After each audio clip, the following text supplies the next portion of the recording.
मित्रांनो, 15 डिसेंबरला देवेंद्र फडणवीस सरकारच्या मंत्र्यांचा शपथविधी हा पार पडला आणि या शपथविधीनंतर महाराष्ट्रात नाराजी नाट्य हे सुरू झालं। जे 4-4, 5-5 वेळचे आमदार आहेत किंवा ज्यांनी पहिल्या मंत्रिमंडळात मंत्री म्हणून काम केलं अशांना या मंत्रिमंडळातून वगळण्यात आलं। त्यामुळे त्यांची नाराजी ही समोर आली। आता असंच एक प्रकरण आहे बुलढाणा जिल्ह्यातील। मित्रांनो, बुलढाणा जिल्ह्यातील जळगाव जामोदचे आमदार संजय कुटे हे मागील 5 वेळापासून जळगाव जामोद या मतदारसंघातून निवडून येत आहेत। त्यांनी यापूर्वी देवेंद्र फडणवीस सरकारच्या पहिल्या कार्यकाळात काही काळासाठी कामगार मंत्री म्हणून त्यांनी काम केलं। त्यासोबतच संजय कुटे हे ओबीसी नेते म्हणून त्यांची ओळख आहे। त्यासोबतच जेव्हा एकनाथ शिंदेचं बंड झालं, या बंडातही संजय कुटे हे एकनाथ शिंदे बरोबर गुवाहाटीला होते। आणि त्यासोबतच या वर्षी ज्या विधानसभा निवडणूक आता ज्या झाल्या, या विधानसभा निवडणुकीत पश्चिम विदर्भात भाजपच्या विरोधात ज्या बंडखोऱ्या होत होत्या, अशा बंडखोऱ्या मावळण्यात संजय कुटे यांचं मोठं योगदान होतं।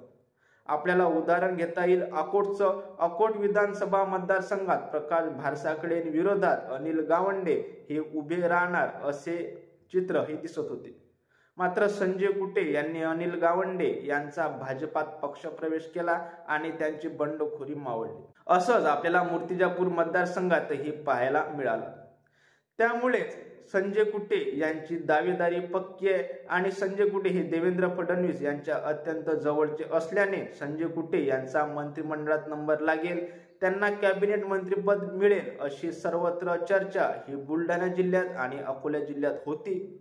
मात्र असं झालं नाही आणि बुलढाणा जिल्ह्यातीलच ओबीसी नेते असलेले आकाश फुंडकर यांच्या गळ्यात मंत्रिपदाची माळ पडली। आता मित्रांनो, आकाश फुंडकर कोण? तर भाजपचे दिग्गज नेते, ज्येष्ठ नेते व दिवंगत नेते भाऊसाहेब फुंडकर यांचे पुत्र। मित्रांनो, महाराष्ट्रात आणि मुख्यत्वे विदर्भात भारतीय जनता पार्टी वाढवण्यात भाऊसाहेब फुंडकर यांचं मोठं योगदान आहे, हे आपल्याला सर्वांना माहीत आहे। आणि अशी चर्चा आहे की भाऊसाहेब फुंडकर यांच्या पुण्याईमुळेच आकाश फुंडकर यांच्या गळ्यात मंत्रिपदाची माळ पडली। पण यासोबतच असे बरेचसे पॉइंट आहेत की ज्यामुळे आकाश फुंडकर हे मंत्री झाले, तर संजय कुटे यांचा मंत्रिमंडळातून पत्ता हा कट झाला। मित्रांनो, आपण सुरुवातीला आकाश फुंडकर यांच्या प्लस पॉइंट बद्दल आपण बोलूया। मित्रांनो, आकाश फुंडकर हे 2014, 2019, आणि 2024 या 3 वेळा हे खामगाव मतदारसंघातून सलग आमदार होते। मित्रांनो, आकाश फुंडकर हे स्वच्छ प्रतिमा असलेले व्यक्तिमत्व म्हणून त्यांची खामगाव मतदारसंघात व बुलढाणा जिल्ह्यात त्यांची मित्रांनो ओळख आहे। त्यासोबतच आकाश फुंडकरची ओबीसी मतांवर आणि त्यासोबतच ओबीसी सोबत ते मराठा समाजातही आकाश फुंडकर हे लोकप्रिय आहेत। आकाश फुंडकर हे खामगाव मतदारसंघ आणि बुलढाणा जिल्ह्यासोबतही त्यांचा अकोला जिल्ह्यात पण आकाश फुंडकरांचा चांगल्या प्रकारे होल्ड आहे। कारण आकाश फुंडकरांचे वडील भाऊसाहेब फुंडकर हे अकोला जिल्ह्यातूनही 2 वेळा खासदार हे झालेले आहेत।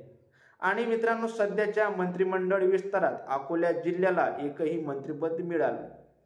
त्यामुळे आकाश फुंडकरांना संधी देऊन बुलढाणा जिल्हा व अकोला जिल्ह्यात समतोल राखण्याचे काम भारतीय जनता पार्टीने या मंत्रिमंडळ विस्तारात केल्याचे आपल्याला दिसून आले। आणि त्यासोबतच सुरुवातीपासूनच आकाश फुंडकर हे मंत्रिपदासाठी आग्रही नव्हते। आकाश फुंडकरांचं कुठलंच नाव हे प्रसार माध्यमांमध्ये येत नव्हतं।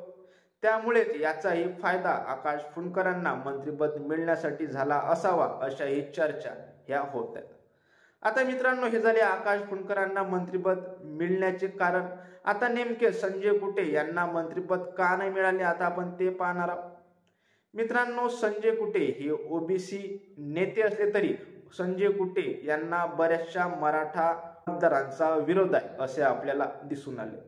ज्याप्रमाणे आकाश फुंडकरांचा होल्ड हा अकोला आणि बुलढाणा या दोन्ही मतदारसंघात आहे, तसा मात्र आपल्याला संजय कुटे यांचा होल्ड हा अकोला आणि बुलढाणा जिल्ह्यात दिसत नाही। संजय कुटे हे फक्त बुलढाणा आणि बुलढाण्यातही जळगाव जामोद पुरतेच मर्यादित असल्याचं आपल्याला कळते। त्यासोबतच या विधानसभा निवडणुकीत संजय कुटे यांचे जे प्रतिस्पर्धी उमेदवार होते प्रशांत डिक्कर यांच्यावर हल्ला झाला आणि या हल्ल्याचा आरोप हा संजय कुटे यांच्यावर लावण्यात आला आणि संजय कुटेवर खुद्द संभाजीराजेंनी आरोप केले आणि या आरोपांमुळेही कुठेतरी संजय कुटे यांचं मंत्रिपद गेल्याच्या चर्चा. त्यासोबतच संजय कुटे हे मंत्रिपदासाठी आग्रही होते, त्यामुळे त्यांचा हा आग्रहीपणाही त्यांना नडल्याचे कुठंतरी दिसून येत आहे. त्यासोबतच मित्रांनो, संजय कुटेची भाजपच्या प्रदेश अध्यक्षपदाच्या शर्यतीत पण संजय कुटे यांचं नाव येत आहे. जर भारतीय जनता पार्टी आता आगामी काळात संजय कुटे यांना जर प्रदेशाध्यक्ष करत असतील, त्यामुळे सुद्धा संजय कुटे यांचं मंत्रिपद हे हुकलं असू शकते. मित्रांनो, यापैकी तुम्हाला काय वाटते, संजय कुटे यांचं मंत्रिपद हुकण्याची नेमकी कारण काय आणि आकाश फुंडकरांना कोणत्या कारणामुळे मंत्रिपदाची लॉटरी लागली, हे तुम्ही आपल्याला कमेंटच्या माध्यमातून कळवा. व्हिडिओ आवडल्यास व्हिडिओला लाईक करा, शेअर करा आणि चॅनलला सबस्क्राईब नक्की करा. धन्यवाद.